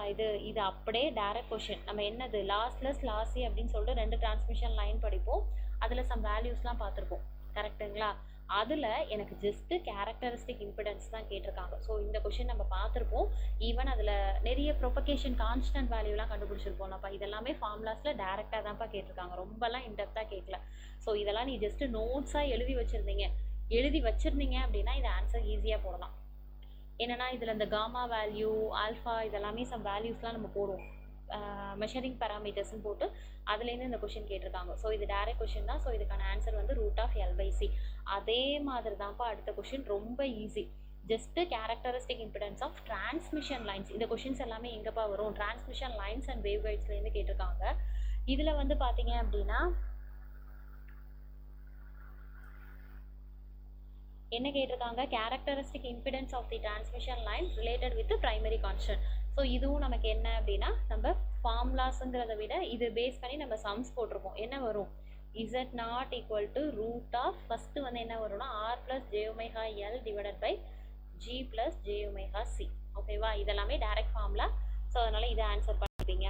அதுக்கு cut off frequency of the rectangular wave guide. So இது எங்கே இருக்குது அப்படின்னா வேவ் கைடில் ரெக்டாங்குலர் வேவ் கைட்லேருந்து கட் ஆஃப் ஃப்ரீக்வன்சி வேல்யூ கேட்டிருக்காங்க. ஸோ ஜஸ்ட்டு என்ன கேட்டிருக்காங்க? ஃபார்முலாஸ் தான்ப்பா அப்படியே கேட்டிருக்காங்க. ஒரு சம்ஸோ எனக்கு தெரிஞ்ச அந்த டெப்த் ஆஃப் பெனிட்ரேஷனுக்கு வித்தவுட் கால்குலேட்டரில் ஆன்சர் போடுறதுங்கிறது சிரமம். இந்த இதை பொறுத்த வரைக்கும், இஎம்எஃப்பை பொறுத்த வரைக்கும். இன்னொன்று அந்த லாஸ் எல்லாமே ரொம்ப புரிஞ்சு ரொம்ப டீட்டெயில்டாக போடுற மாதிரி இருக்குது. மற்றபடி இப்போ நான் இதுக்கு முன்னாடி சொல்லிட்டு இருக்கிறது எல்லாமே இதுவும் டைரக்ட் கொஷின் தான். ரெக்டாங்குலர் வேவ் கைடுக்கு வந்து உங்களுக்கு கட் ஆஃப் ஃப்ரீக்வன்சி என்னது இங்கே மென்ஷன் பண்ணியிருக்காங்கல்ல, FC = 1/2π√μ∈√m π divided by a² plus n π divided by b². ஓகேங்களா? சர்க்குலர் வேவ் கைடுக்கு டோட்டலாக வேறு மாதிரி இருக்கும் ஃபார்முலா. ஓகேங்களா? ஸோ அதனால் இது டைரக்ட் கொஷின். ஸோ இது ஈஸியாக போட்டுடலாம். இது வந்து என்னப்பா? 1EEE frequency band of super high frequencies. இது வந்து ஆக்சுவலாக ரொம்ப சிம்பிளாக சொல்லணும்னா நம்ம ஈஸி பசங்களுக்கு தெரியும். என்னது? இது கொஷின் ஈஸி தான். ஆனால் என்ன ஒன்று, இந்த ரேஞ்சு வந்து ஏன்னா இங்கே வந்து என்னென்னா நமக்கு ஃபில்டர் பண்ணாத முடியாத அளவுக்கு கொடுத்துருக்காங்க. இப்போ நமக்கு தெரியும் லோ ஃப்ரீக்வன்சினா கிலோ ஹெட்ஸ்ன்னு சொல்லுவோம், மீடியம் ஃப்ரீக்வன்சி அப்படின்னா மெகா ஹெட்ஸ்ன்னு சொல்லுவோம், ஹை ஃப்ரீக்வன்சி அப்படின்னா ஜிகா ஹெட்ஸ்ன்னு சொல்லுவோம். ஓகேங்களா? இவங்க வந்து அந்த ஜிகா ஹெட்ஸ்லேயே எனக்கு சூப்பர் ஹை ஃப்ரீக்வன்சியோட ரேஞ்ச் என்ன அப்படின்னு கேட்டிருக்காங்க. ஸோ இது ஓரளவு, ஆனால் இது ஈஸியான கொஷின் தான்.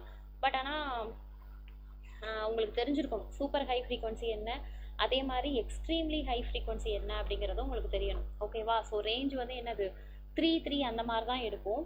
ஸோ 3 GHz to 30 GHz அப்படிங்கிறது உங்களுக்கு சூப்பர் ஹை ஃப்ரீக்வன்சி. அதை தாண்டி போயிடுச்சுன்னா என்னப்பா வரும்?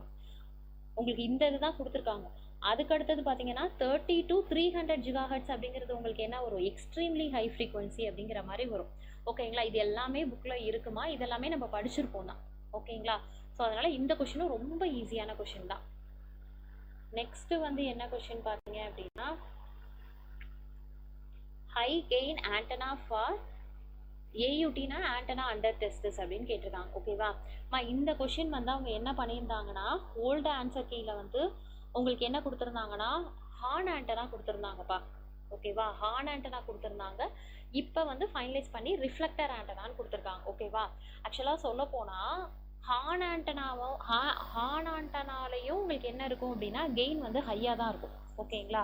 பட் இந்த பர்டிகுலராக ரிஃப்ளெக்டர் ஆண்டனாவில் வந்து உங்களுக்கு என்ன இருக்கும் அப்படின்னா, அதாவது இங்கே வந்து அவங்க என்ன சொல்லியிருக்காங்கன்னா ஹை கெயின் ஆண்டனா, ரிமைனிங் இருக்க ரெண்டுத்தையுமே விட்டுருங்க. ஏன் இதை நான் பர்டிகுலராக சொல்கிறேன்னா, இந்த ரிஃப்ளெக்டர் அப்படின்னாலே கெயின் ஹையாக இருக்கும். நீ இப்போ பார்த்தனா ஃபார் எக்ஸாம்பிள் யாகியோட ஆண்டனா எடுத்துக்கோங்க.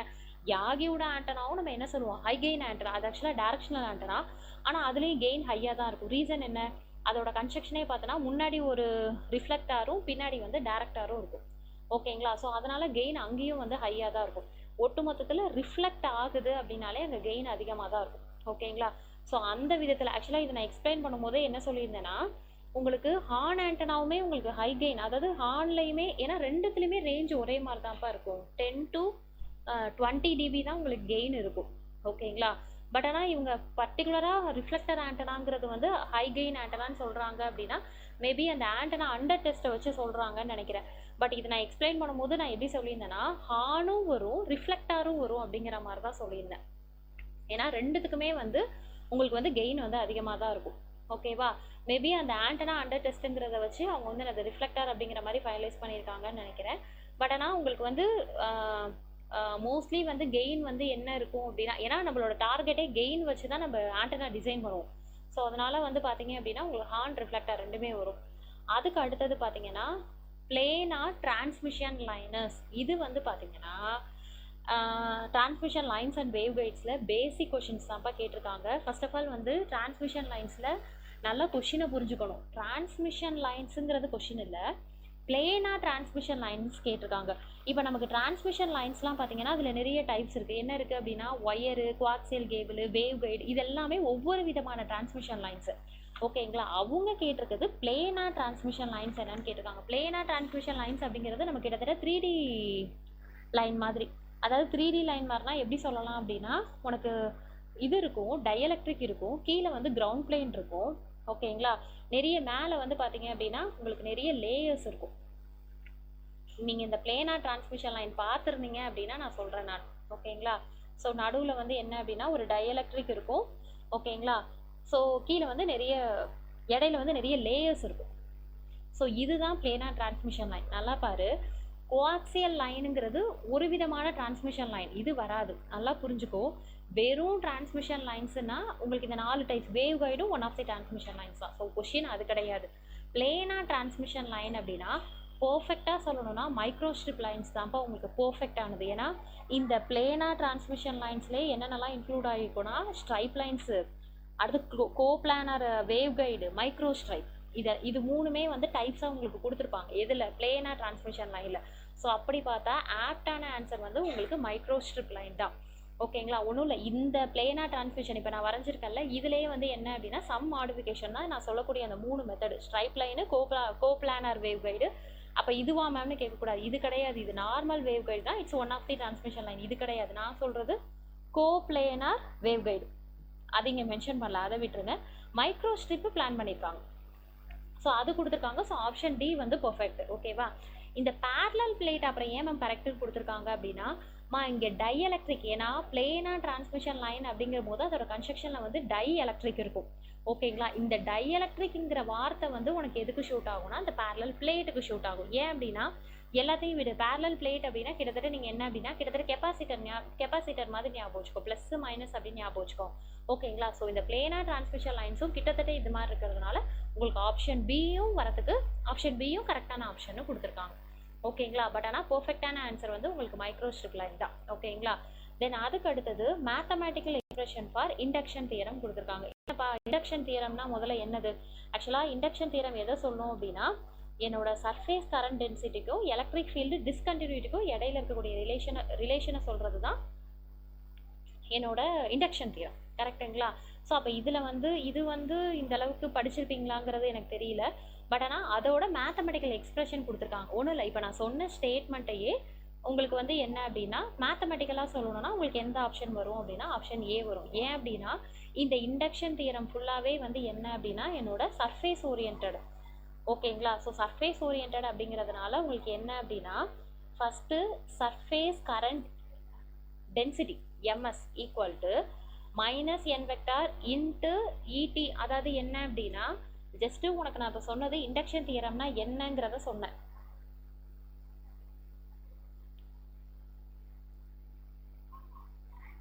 ஸோ உங்களுக்கு நான் சொன்னது வந்து என்ன அப்படின்னா ஜஸ்ட்டு இண்டக்ஷன் தியரம்னா என்னங்கிறத சொன்னேன். பட் இங்கே அதோட மேத்தமெட்டிக்கல் எக்ஸ்பிரஷன், அப்போ இங்கே என்ன சொல்கிறாங்கன்னா எம்எஸ்ங்கிறது ஆப்டாக என்ன வேர்டுங்கிறத நான் சொல்கிறேன். ஓகேவா? வேற ஒன்றும் இல்லை. ஸோ சர்ஃபேஸ் கரண்ட் டென்சிட்டியாக தான் எம்எஸ் அப்படின்னு சொல்லுவாங்க. அப்போ இந்த இடி அப்படிங்கிறது என்ன அப்படின்னா எனக்கு ஒரு சைடில் இருக்கக்கூடிய tangential component of the electric field. ஓகேங்களா? அதாவது ET1 ET2 அப்படிங்கிறது இது ஒரு சைடு, இன்னொன்று அதர் சைடு. ஓகேங்களா. அதில் இருக்கக்கூடிய எலக்ட்ரிக் ஃபீல்டு, ஆனால் என்ன அப்படின்னா டான்ஜென்ஷியல் காம்பனன்ட். ஓகேங்களா. ஸோ இதுக்கான மேத்தமெட்டிக்கல் எக்ஸ்பிரஷன் உங்களுக்கு என்ன வரும் அப்படின்னா ஆப்ஷன் ஏ வரும். ஓகே. ஸோ இஎம்எஃப் வந்து ஓரளவு கொஷின்ஸ் பரவாயில்ல, ஆனால் இஎம்எஃப் வந்து படிக்கும் போதே நல்லா வந்து கான்செப்ட் லாஸ்ட்லாம் நல்லா புரிஞ்சு படிச்சுக்கோங்க. ஏன்னா உங்களுக்கு என்ன அப்படின்னா கிட்டத்தட்ட ஒரே மாதிரி தான் இருக்கும். ஒருத்தவங்க ஃபைண்ட் அவுட் பண்ணதை இன்னொருத்தவங்க அதை மாடிஃபை பண்ணி தான் சொல்லியிருப்பாங்க. ஸோ அதனால் அதை புரிஞ்சுக்கிறதுக்கும் ரொம்ப ஈஸியாக இருக்கும். ஆனால் பைகாட் பண்ணாமல் புரிஞ்சுக்கிற மாதிரி பாருங்கள். ஓகேங்களா.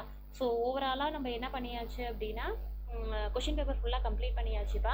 இதுக்கப்புறம் உங்களுக்கு ஏதாவது டவுட் இருந்தாலும் தாராளமாக கேளுங்க. நீங்கள் ப்ரிப்பேர் பண்ணியிருக்கிறதுனால ஜஸ்ட்டு என்னால் எவ்வளோ தூரம் எக்ஸ்பிளைன் பண்ண முடியுமோ எக்ஸ்பிளைன் பண்ணேன். இல்லை அப்படின்னா இன்னும் டீட்டெயிலாக எடுக்கணும்னா நம்ம கிளாஸஸ் ஃபுல்லாகவே டெரிவேஷன்லாம் கொண்டு வந்து தான் எடுக்கிற மாதிரி இருக்கும். அது இருந்தாலும் இட்ஸ் ஓகே. உங்களுக்கு ஏதாவது ஒரு கொஷின் டவுட் அந்த மாதிரினா சொல்லுங்கள், நான் டீட்டெயிலாக எடுக்கிறதுக்கும் ரெடியாக இருக்கிறேன். Okay, thank you.